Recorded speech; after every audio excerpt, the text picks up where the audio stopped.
Nós temos conversado desde a semana passada sobre o tema oração. Recordando aqui para quem esteve presente e para quem não esteve, só fazer uma recapitulação, nós falamos sobre a Trindade na nossa vida de oração. Falamos que nós oramos dirigidos ao Deus Pai, em nome da pessoa de Jesus, o Filho, e quem nos ajuda na oração é o Espírito Santo, que habita em nós. Então, nós conversamos sobre a presença da Trindade na nossa vida de oração. Todas as nossas orações são dirigidas ao Pai, né?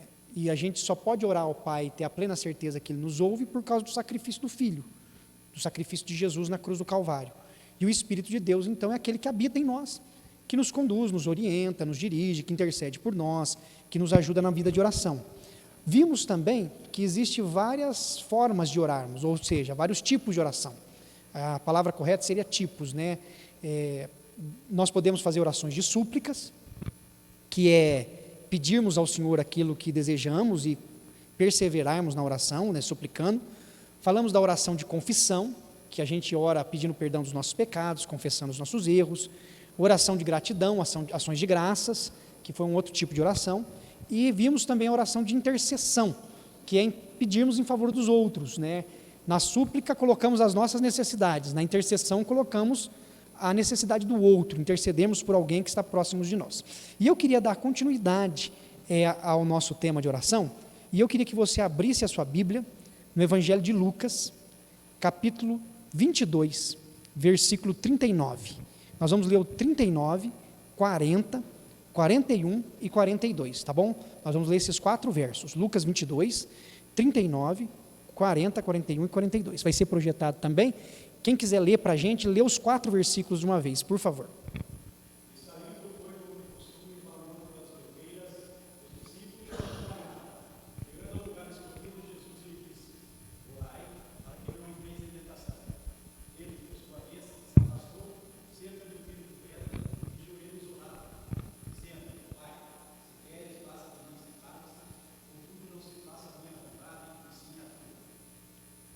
Amém. Algumas coisas importantes aí em relação à oração, para que nós possamos conversar nessa manhã.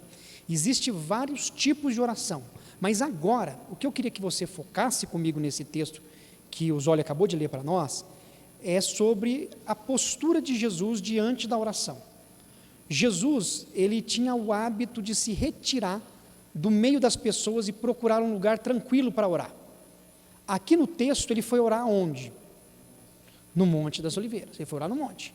Jesus se retirou do meio da multidão e foi orar no monte. Deus só fala no monte? Não, né? Mas por que Jesus saiu da onde ele estava e foi para o monte? Ele estava em busca de um lugar tranquilo, um lugar silencioso, um lugar em que ele pudesse de fato orar, longe da multidão que o seguia, das pessoas. É o tempo dele a sós. Jesus foi ao Monte das Oliveiras. Mas esse versículo que fala sobre a ida de Jesus ao monte, e outros que fala que Jesus se retirou para um lugar solitário, que Jesus foi para tal lugar orar, trata da importância de termos um lugar tranquilo para que nós também possamos buscar a Deus em oração. Você tem esse lugar? Você tem algum lugar da sua casa que você consegue se retirar para poder orar de vez em quando e ficar tranquilo? Você já parou para pensar aonde é o lugar que você pode buscar a face do Senhor sem ser interrompido? Naquele tempo, obviamente, uma das coisas que interrompia muito as pessoas eram outras pessoas. Hoje, já não é somente as pessoas que interrompem a gente no tempo de oração. O que interrompe a gente hoje muito no tempo de oração? O celular. Até ouvi o bip aqui de algum. Não sei se foi nem o meu, foi pipi. Não é assim? Às vezes você vai orar, Deus, em nome... Chega uma mensagem, uma notificação. Quem que deixa a notificação ligada do celular aqui? Levanta a mão, deixa eu ver quem que deixa. Pouca gente até, né? Notificação, às vezes a gente precisa, né? Vamos supor, o Jael deixa, mas o Jael é vendedor, às vezes precisa atender cliente, né? Eu entendo, a gente tem a necessidade nosso profissional também, que às vezes é importante a notificação. Mas, você já reparou o quanto que a notificação tira a sua atenção? Eu estava estudando, porque eu estudo muito, né, para preparar as mensagens, para conhecer teologia. Eu estou lendo, e às vezes o celular está do lado. Eu estou lendo um parágrafo, de repente o celular toca. A minha mente, ela desliga do texto e volta para o celular. Fala, não, peraí, depois eu vejo. Mas, Já foi a atenção. Não adianta, tira a atenção. Giovana estuda, né? Giovana é professora. Não sei se ela deixa as notificações ligadas, mas na leitura, o quanto que é difícil para a gente, às vezes, a gente ser interrompido e depois voltar para o texto, né? A gente volta para o texto, mas o nosso processo de atenção, neurologicamente, já não é mais o mesmo. A gente tem que levar um tempo de novo para voltar à concentração, para poder ter a compreensão profunda daquilo que a gente está fazendo, daquilo que a gente está lendo, da atenção focada. E o que Jesus está ensinando para nós em relação ao lugar da oração, é nós termos um local em que a nossa atenção é focada nele, e nós não venhamos a nos dispersar com outras coisas. Dispersar com gente nos chamando, com o som do celular, com outras preocupações que podem interromper esse momento. Então, procure o seu lugar. Procure um lugar na sua casa que seja mais tranquilo, que tenha menos ruídos, menos barulho. Deixa o celular um pouco na sala enquanto você vai para outro lugar. Se o seu lugar for a sala, deixa o celular em outro cômodo, né? Mas tenha o seu lugar de oração. Alguém aqui tem o seu lugar de oração e queria compartilhar com a gente?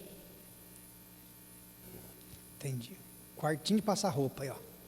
Tá vendo, né? Já aproveita e passa as roupas tudo. Não, tô brincando. O nosso quarto. Cada um de nós temos o nosso lugar. E isso é importante para a nossa vida de oração, né?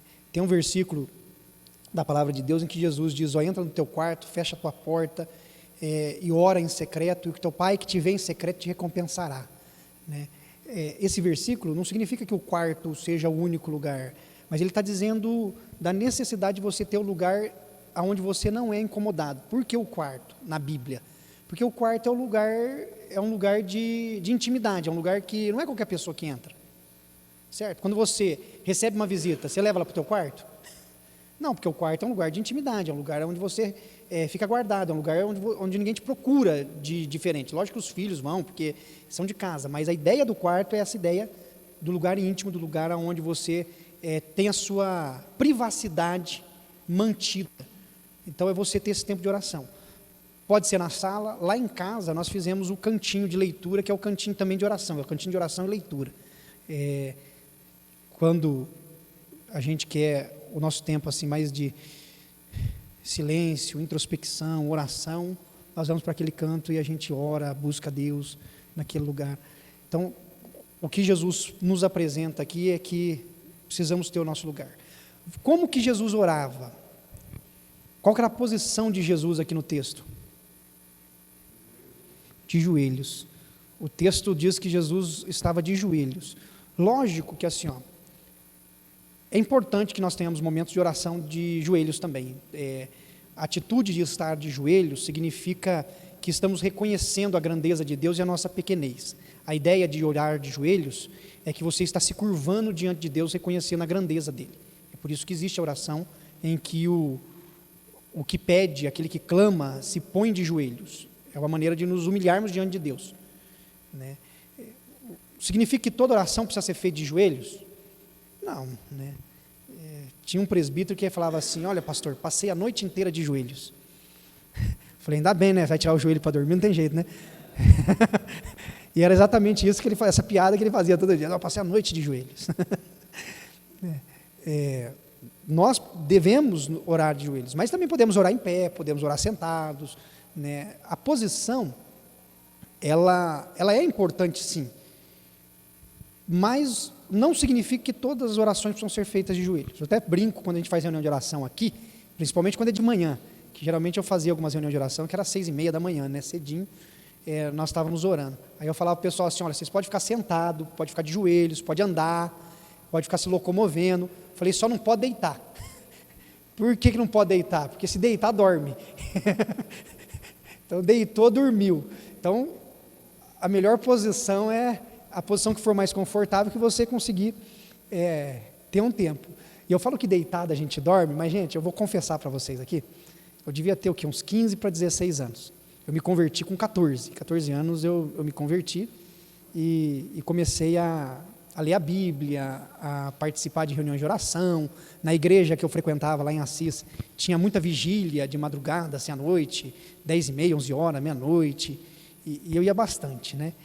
E o pessoal incentivava muito a oração, incentivava a levantar cedo para orar, de madrugada para orar.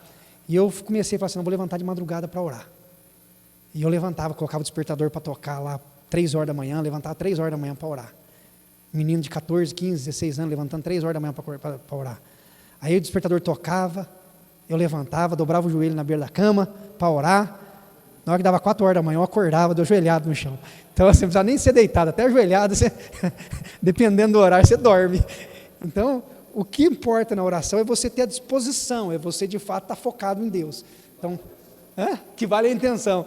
Aí eu dormia, aí eu acordava, falava, oh Deus, perdão, eu queria dormir. E tentava voltar, acho que as 3 primeiras palavras eu falava, depois dormia de novo. Fase de crescimento, né, a gente estava queimando muita energia, precisando, e dormir. Então, o importante é nós termos um lugar de oração e orarmos. O que nós aprendemos de fundamental no texto, através do versículo 42? Põe o 42 para a gente. Olha só a oração de Jesus. Lê para nós de novo, por favor, esse verso.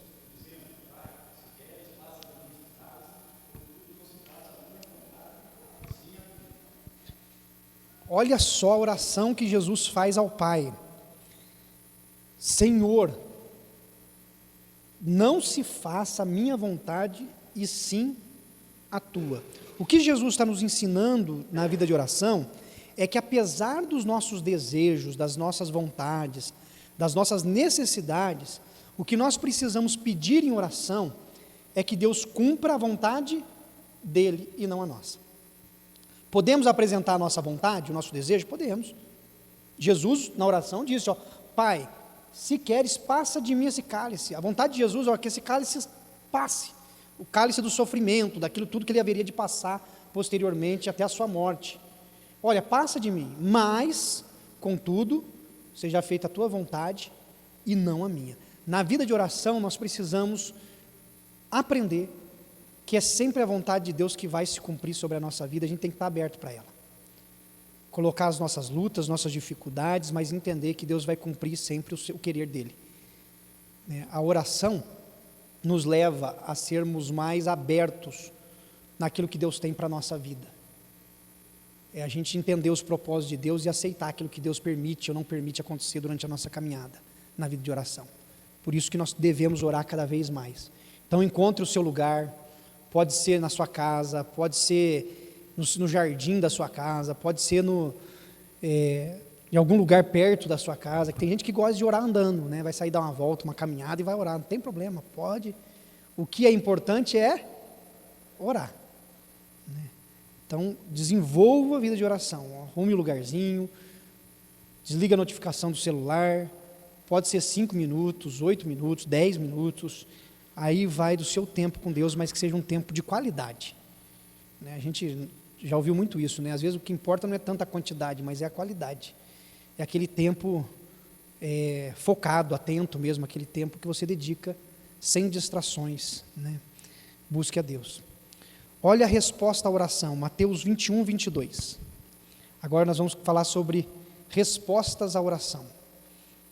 Nós vimos os tipos de oração, lugar e forma de oração, lugares e formas, né, e posições. E agora a resposta à oração.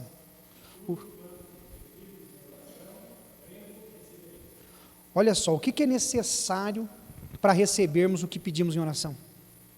Segundo versículo. Crer. Crer. Precisamos orar a Deus e crer que Deus de fato nos ouve. Confiar em Deus. Essa postura do coração de crer é que nos leva a essa intimidade cada vez mais profunda e a compreensão daquilo que Deus está fazendo em nós, dia após dia. Crer. Mesmo que seja necessário, às vezes, você pedir, Deus, aumenta a minha fé, né? Como aquele homem que chegou, olha, Senhor, você crê? Ele falou, eu creio, mas aumenta a minha fé, né? O pedido dele foi, Senhor, eu acredito, mas eu preciso crer mais, né? Preciso confiar mais. Mesmo que seja esse tipo de oração, ela precisa ser feita. Porque muitas pessoas, se não todas, passam por momentos de crise na fé em relação a Deus. Esse crer não é crer tão somente que a gente vai receber uma bênção, aquilo que a gente está pedindo. É crer de fato que Deus, por meio de sua graça, Ele é, né? Porque a gente fala que Deus não existe, Ele é, né? Porque o que existe passou a ter no campo teológico, quando a gente fala sobre a ontologia, né, que é o estudo do ser, Deus não existe, Deus é. Porque existir é porque no momento foi criado. E Deus não foi criado, né? Ele é o Criador, é o contrário. Então, crer que Deus é, de fato. Mas quantas vezes as pessoas, ou às vezes até você passou no momento, será que Deus existe mesmo? Será que é verdade? Então, quantas dúvidas surgem no coração humano em relação à pessoa de Deus? Até porque há muitos questionamentos. E esses questionamentos, às vezes, chegam para a gente. E quando chega para a gente, às vezes pode entrar na crise da fé. E o que o texto de Mateus está dizendo? Olha, creia, confie que Deus é. Confie em Deus. E prossiga. Isso é necessário para a nossa vida de oração. Porque senão, a gente vai orar por quê? Para quê? Vou orar para quem? Então creia, é necessário que na nossa vida de oração estejamos confiantemente com o nosso coração alinhado ao Senhor. Crer de todo o nosso coração. Abra sua Bíblia lá em 1 João 5, 14 e 15. Então, um dos requisitos que nós temos é crer, é fé, crer em Deus. Agora, há um outro requisito fundamental que está aí em 1 João 5, 14 e 15, em relação aos nossos pedidos, o que devemos falar a Deus em oração, como deve ser dirigida a nossa oração. 1 João, capítulo 5, versos 14 e 15.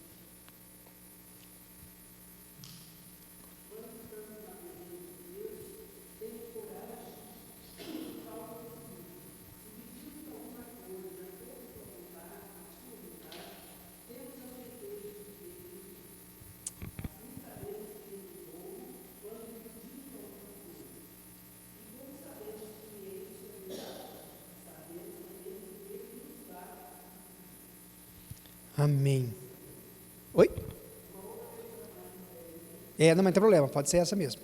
Olha só o que o texto diz. Nós devemos pedir as coisas a Deus conforme o quê? Conforme a sua vontade. Devemos orar, e na nossa vida de oração, o que nós pedimos, devemos pedir de acordo com a vontade de Deus, e não de acordo com a nossa vontade. É difícil, né? Porque quando a gente quer pedir o que a gente quer, né? Hã? Se a gente está pedindo errado, não vai vir.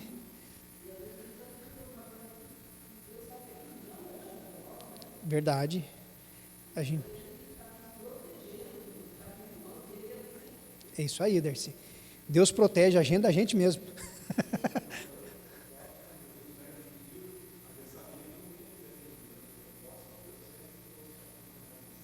Verdade. O próprio Senhor Jesus pediu, mesmo sabendo que a vontade de Deus era, tanto que ele fala, se possível, paz de mim esse cálice. Contudo, seja feita a tua vontade, não a minha.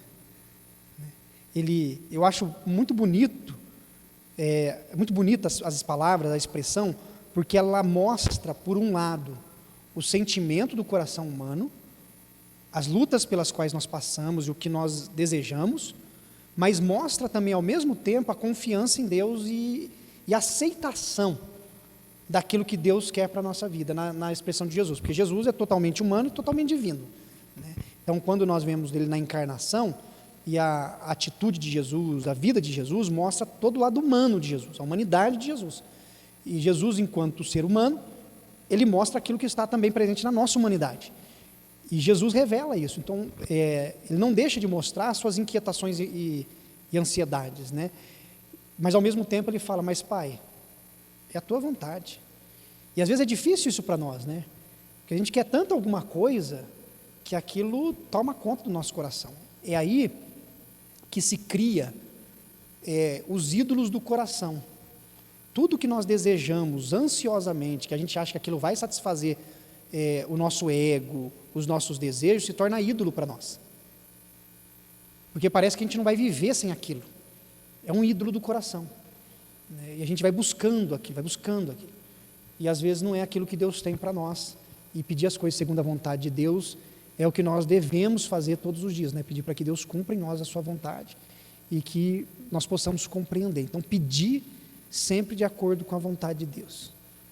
Eu me lembro das orações dos salmistas no Antigo Testamento. né? E aí eu quero fazer um paralelo desses textos do Antigo Testamento com um exemplo para a nossa reflexão aqui de orar pedindo para que Deus faça a vontade dele, né?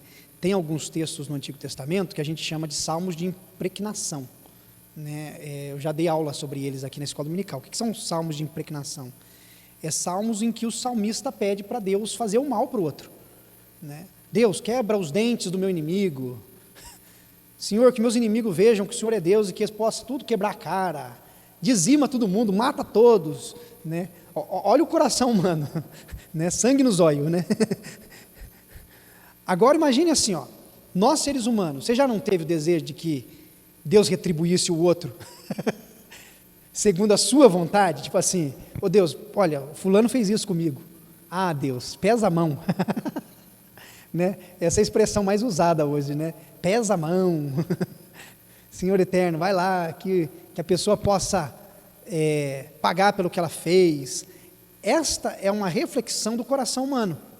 Mas a vontade de Deus, qual que é quando a gente está magoado, ou sentido, alguém fez um mal para nós? Qual que você acha que é? Perdão. É fácil a gente perdoar? Não. Só na teoria, Wagner, isso aí, na teoria é uma beleza, né? Na teoria é uma maravilha, na prática é outra coisa. Agora, quando a gente ora, Senhor, faça a tua vontade, e você falar assim, Deus, pesa a mão sobre o fulano, e não sei o que, você está orando, você sabe que Deus quer que você perdoe, você fala, Deus, olha, faça a tua vontade. Aí são as horas que a gente fala assim, Deus, está difícil para mim, mas me ajuda, porque eu preciso perdoar.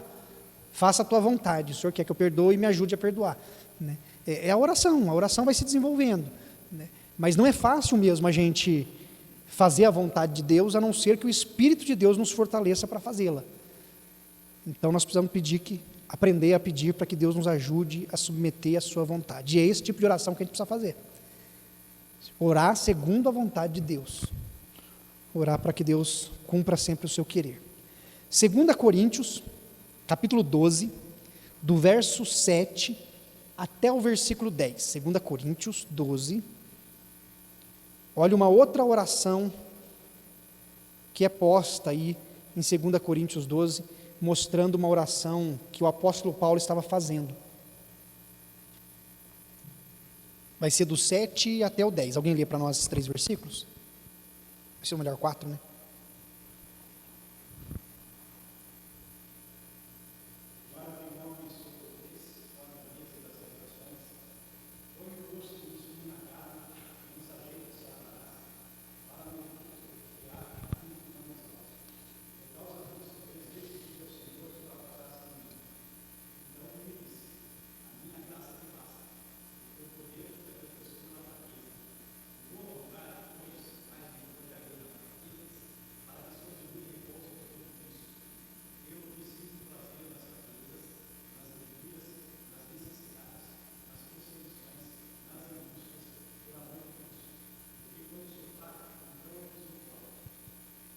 Amém.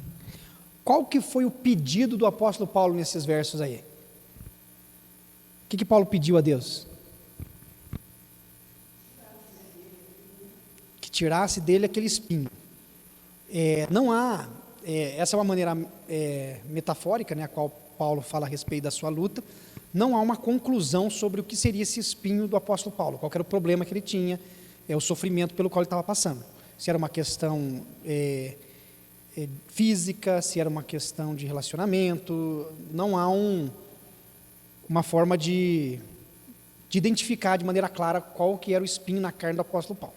O espinho é simbólico, né, sobre o sofrimento pelo qual ele estava passando, as dificuldades que ele enfrentava, e ele orou a Deus, pedindo para que Deus tirasse o espinho dele. Qual que foi a resposta de Deus?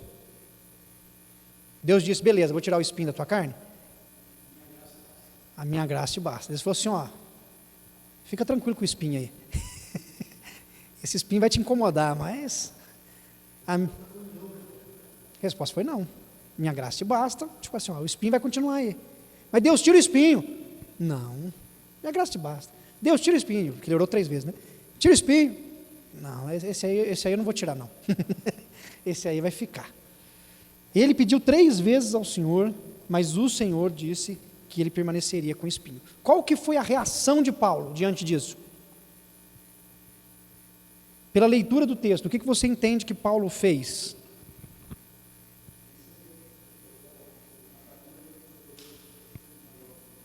Maravilha. Exatamente o que o Brian disse. Oi?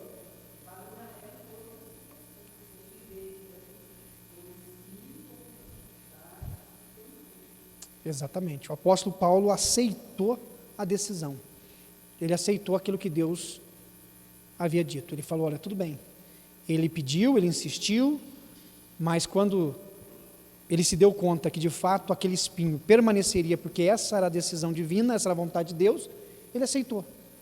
Ele falou, ok, eu posso todas as coisas, eu aceito, vida que segue, vamos prosseguir, vamos enfrentar as dificuldades que nós temos pela frente. Isso mostra a maturidade do apóstolo Paulo na sua vida de oração e na sua comunhão com Deus. Porque Paulo não estava pedindo qualquer coisa, ele estava pedindo que um sofrimento se encerrasse, que um sofrimento tivesse fim. E nós também, na nossa vida de oração, nós oramos para que Deus nos ajude, que alguns sofrimentos, algumas dificuldades acabem, né? Todos nós oramos assim. Você foi no médico, teve um diagnóstico que não é bom, você está doente, o que você vai? Oh Deus, me ajuda, me cura, restaura minha saúde. Você tem um problema emocional, alguma dificuldade, você vai pedir, ó Deus, cura as minhas emoções, me ajuda a lidar com isso, né? Tira isso do meu coração, tira isso da minha mente.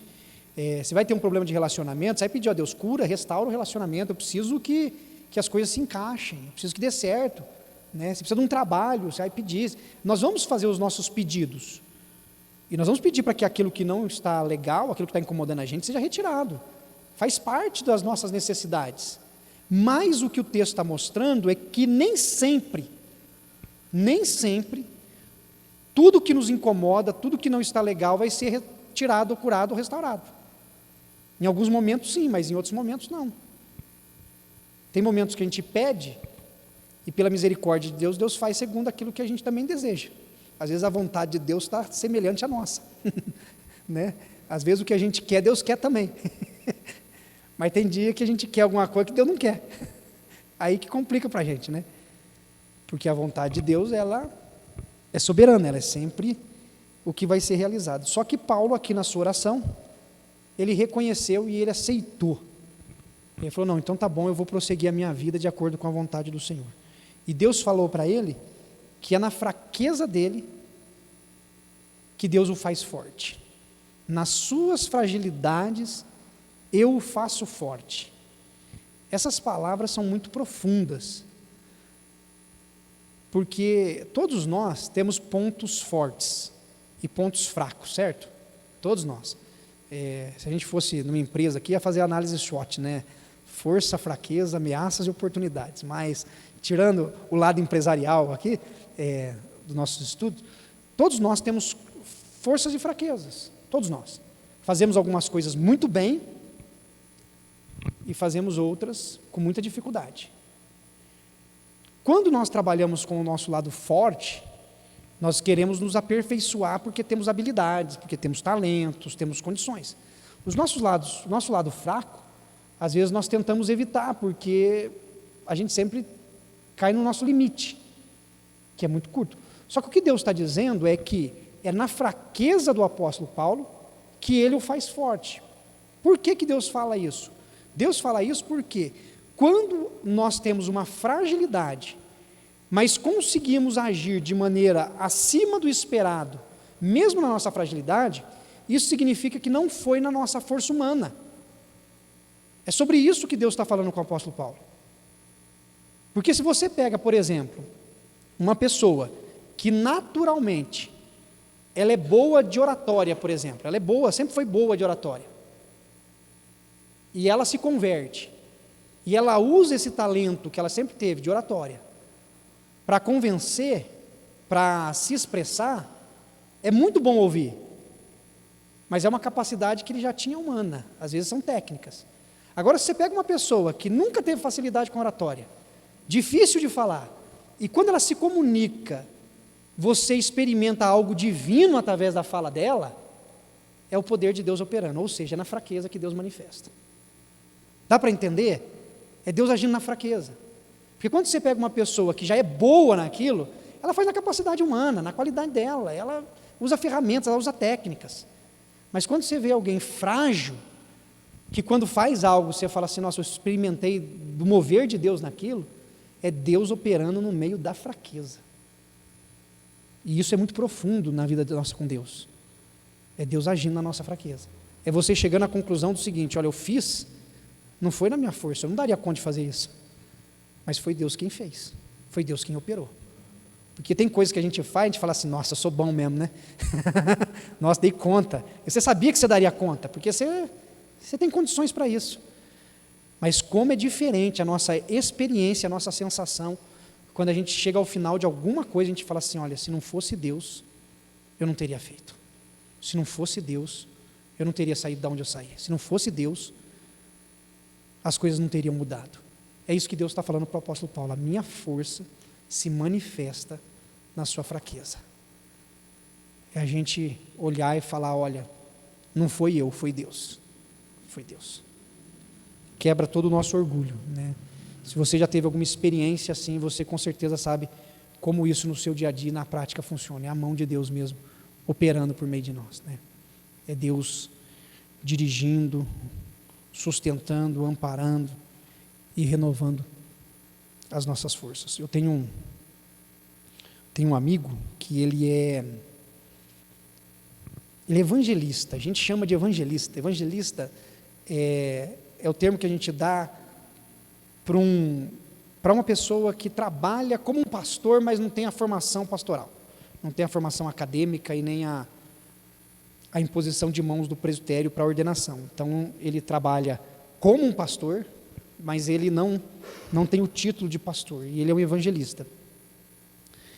E ele tem muita limitação na área de comunicação, ele não consegue se expressar, pelo menos no estudo, de uma maneira profunda, de uma maneira clara, mas ele pastoreia uma comunidade, ele cuida de uma igreja,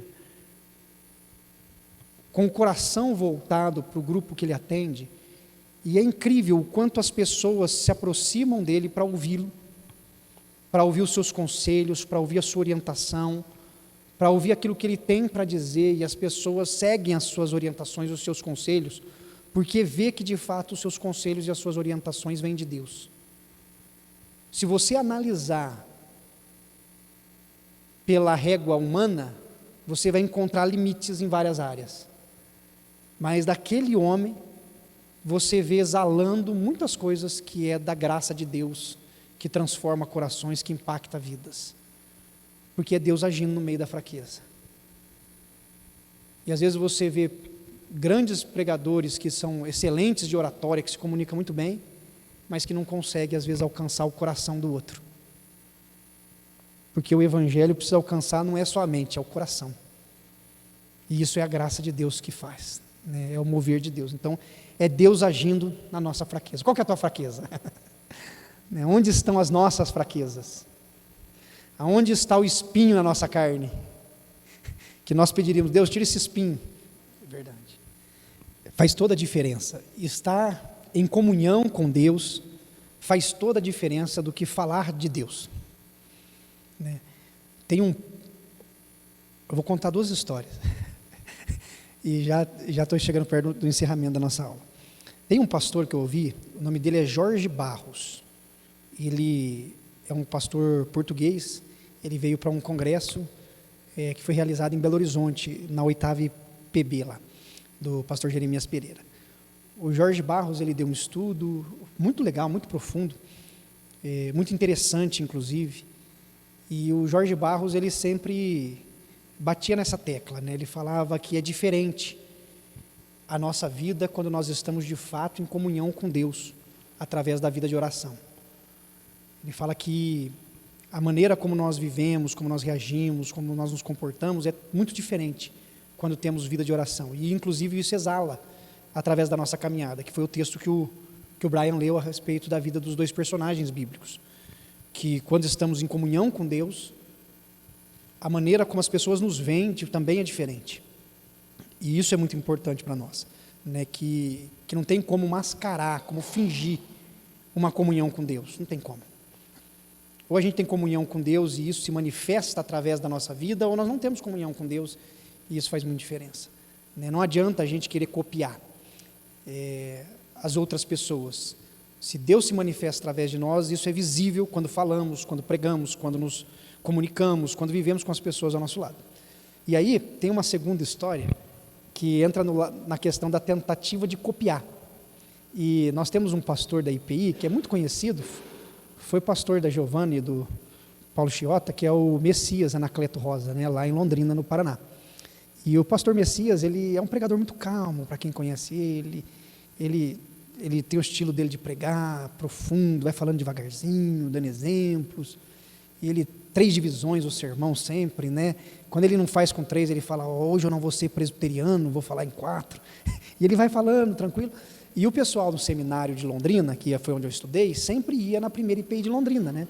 Que a primeira IPI de Londrina sempre foi uma igreja muito próxima dos seminaristas, sempre ajudou, dando cestas básicas para o pessoal que estudava, foi uma igreja muito solidária, sempre foi uma igreja abençoadora. E um dos nossos alunos foi no seminário, foi na igreja, assistiu o culto, participar do culto, e copiava o sermão do Messias Anacleto, para quando ele fosse para a igreja dele, pregar na igreja dele, né? Fala, deixa eu pegar, que já tinha o sermão pronto, né? E tinha um colega nosso do lado, de quem estava copiando o sermão, e aí o tema, o Messias deu o tema, ele anotou o tema, deu o texto, ele anotou o texto, e aí foi escrevendo. A introdução, foi escrevendo o que o Messias falava. Primeira divisão, colocou lá, tema tal, e o desenvolvimento. Aí chegou uma hora que o reverendo Messias se emocionou e chorou. Aí o seminarista colocou entre parênteses, chorar aqui, e fechou. Chorar aqui. Seminarista, gente, vou te contar, viu? Ô raça. Chorar aqui. Eu imagino ele chegando na igreja e chorando no mesmo lugar que o Messias chorou. Não adianta, não faz o mesmo, não cria o mesmo impacto. Por quê? Porque não é sincero, não é do coração. Da nossa comunhão com Deus, da nossa fragilidade com Deus, a comunhão vai nos trazendo a sinceridade e a profundidade. Então não adianta, né? Não adianta copiar. Você pode copiar o sermão do outro igualzinho, na hora que você for pregar, é diferente. É diferente, porque não é o mesmo sentimento, é isso aí.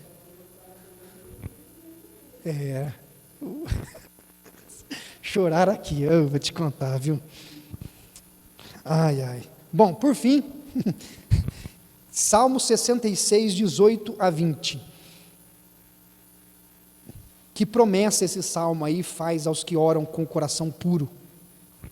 Salmo 66, 18, 19 e 20. Quem quiser ler para nós, pode ler.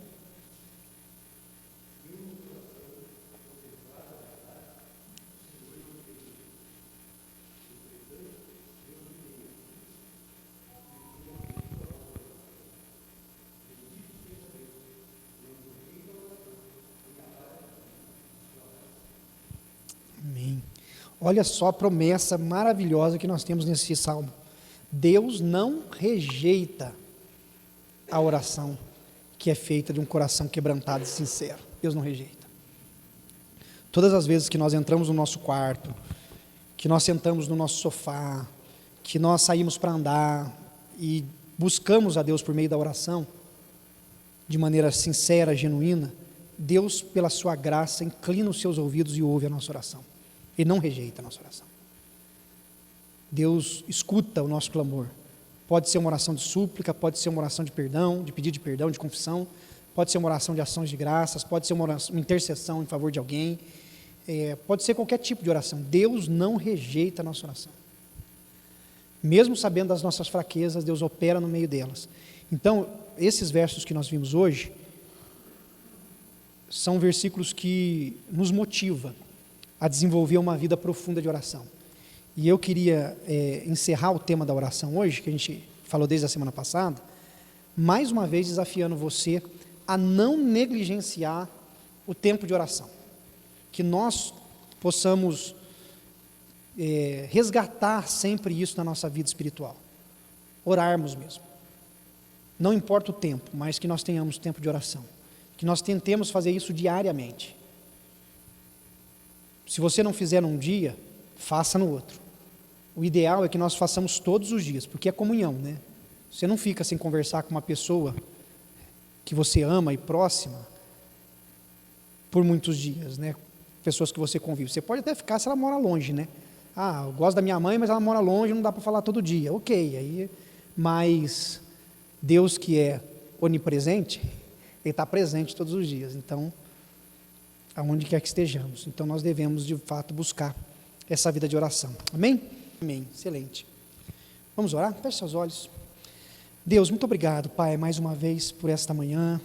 Obrigado pelo privilégio que o Senhor nos dá de buscarmos a Ti em oração. Obrigado porque podemos aqui nesse templo, juntos, ó Pai, apresentar diante de Ti as nossas vidas, os nossos clamores, súplicas. E agora, Deus, também queremos pedir que o Senhor nos ajude a desenvolvermos dia após dia uma vida de oração. Leva-nos, ó Deus, a uma intimidade profunda.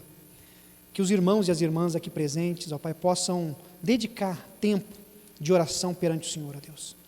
Que assim a nossa vida seja sempre renovada e que seja no canto das nossas casas, nos quartos, nas nossas caminhadas, que nós possamos buscar ao Senhor em oração e que isso se manifeste, ó Pai, numa vida real de comunhão, onde a nossa fraqueza, apesar de ser grande, ela possa vivenciar o poder do Senhor manifesto. Em nome de Cristo Jesus, nosso Senhor amado, nós oramos. Amém, Pai. Amém, irmãos. Que Deus nos abençoe. Paulinho.